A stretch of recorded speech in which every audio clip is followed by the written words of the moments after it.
going on, everybody? Jermaine, Cleveland, Terry. We're going to talk about the gig bar move with the ILS. Now, you guys know about the original gig bar.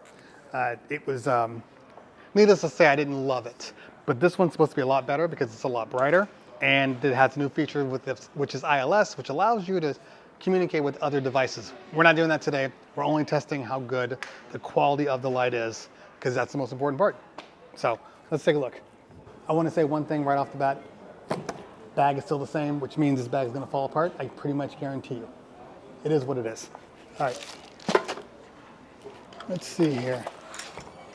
Okay, so all the pieces are completely separate. So this one's off.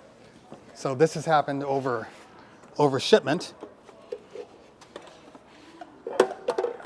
This guy's come off. One day they'll figure this part out. And there's another one here, which is probably the one on the bottom. No, that's here, it's right here. So the problem with the case is that it just doesn't really offer a lot of protection. If this thing is coming apart just by transporting it, well, that's always a little bit of an issue. They really need to work on their bags. The light may be good, but what does it matter if it's broken? You know what I mean? So this has a more powerful laser, and it has more powerful moving heads. That's the key here, is the moving heads, because this is the thing that's going to shine on everyone. So this one needs to be good.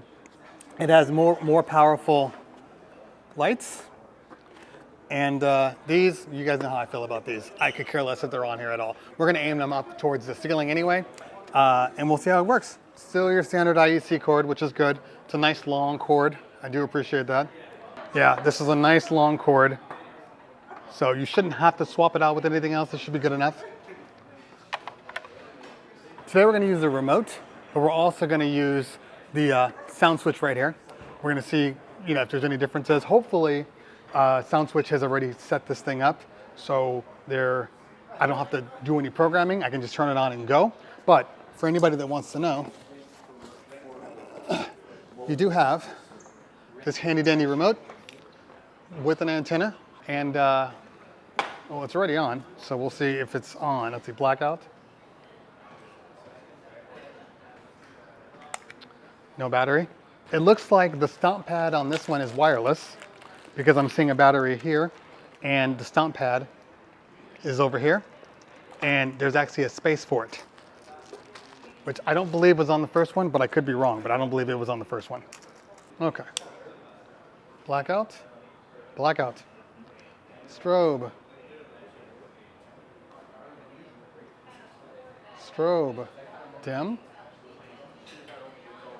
auto. There is a freeze button, I do like that. So if you want to keep the gobo, like for instance, you see how this one's on the ceiling right here? That's great. So I do like that, and it's a good freeze. It actually freezes pretty quickly. It would be great if it had prism, but it doesn't look like it does. So let's shoot it back on the ceiling and see if we can, what kind of effects it has. All right, it's got color. Okay. It's got another color right here. Okay. It offers you the ability to turn off the washes, and then static. And then there's these guys. So you can turn off each individual light. This right here must be the laser. So let's see here. Yep, there it is.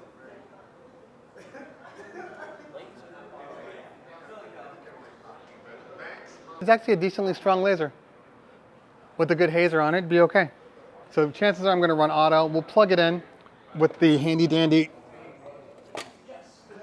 Chevy wireless right here. This comes in really well. We'll put it right in the back. And this is not how the height it's going to be at. We can raise this thing all the way up to the top here.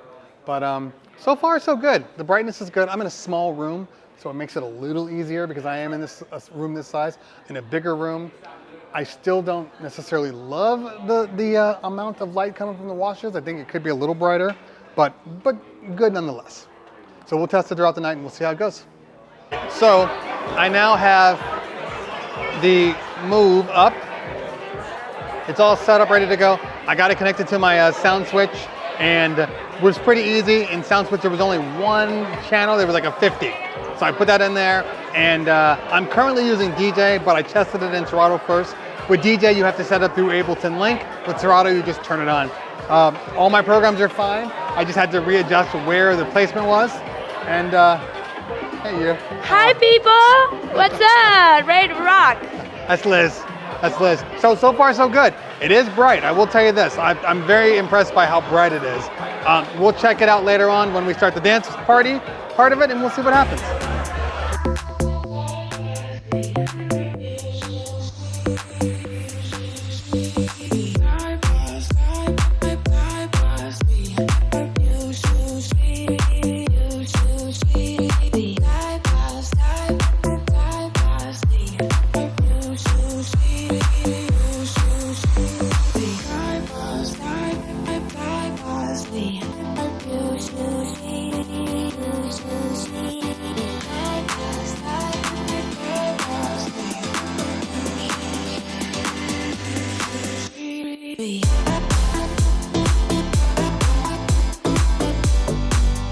Okay, so to make a long story short, do I think it's a good light?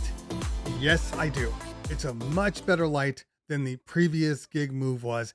It's basically the light we probably should have gotten in the first case. Now, obviously, they're not going to be removing the middle gig bar move. So we have our standard gig bar, the gig bar move, and then the gig bar move ILS. It is a much brighter light. Build quality, pretty much the same. Case, pretty much the same. But the lighting inside of it is all better. The laser's better. The moving heads are better. The washes look about the same. And the light in the strobe does look brighter. One of the questions that people are going to ask me is, how do I compare it to the VersaFlex by JMaz? And it's kind of hard to say, because while I do feel that there are pros and cons to both of them. If you're interested in the gig bar move, then using something like SoundSwitch, for whatever reason, they seem to always update their library for SoundSwitch to be able to work with the gig bar. So it'll work once you just plug it in. It already has all the mappings set out. 2, if you are using the standard remote, I will say this. The programming that comes out of the gig bar is some of the best programming out there. I said that on the previous one. I'm saying it now. It has really, really good programming. You don't even have to run it through SoundSwitch. It'll do everything you need just from the remote, which falls into my con for the JMaz. For whatever reason, it's almost impossible to use it in SoundSwitch. You have to use their remote or else it becomes worthless. There's so many channels in SoundSwitch that it's just frustrating to use. So the remote works, and the remote works very, very well. They're very similar remotes in the things they do. I do like the styling of the JMaz. I know that's more of a personal choice, but I do like the way it looks when you're kind of staring at it from behind me or whatever. It just has kind of a cool, aggressive look to it. The Chevet is definitely a little more conservative, which is fine. I don't love the colored sparkle lights that they have up on top. Never been my thing, never going to be my thing. So I do like the fact that I can swap them out with JMaz. With JMaz, you can decide which lights are going to go where. So I do like that fact, because I never use those lights. So if I can get a couple more washes, it'd be even better. If I could get a couple of moving heads, I would be very, very happy.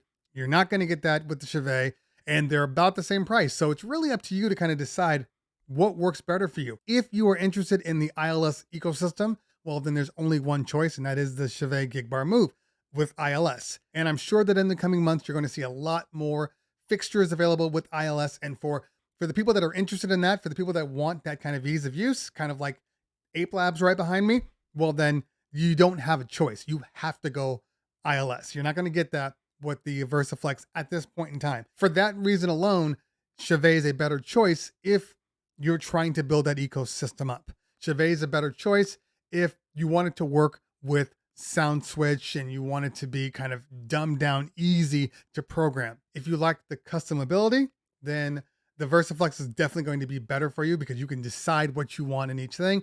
I will say that the middle bar in the VersaFlex is brighter still than the ILS version, but I think the moving heads are a little brighter on the Chevet brand versus JMAS. Could I tell the difference when I was running them in that party versus using a JMAS or versus using the Chevets? No, couldn't tell a difference whatsoever. They looked very much the same. Where before, when I would put them side by side, the VersaFlex and the original Gig Bar Move, it was night and day difference how much brighter that the JMAS is. Now, not so much, but it's a preference thing. You have to kind of decide what's right for you.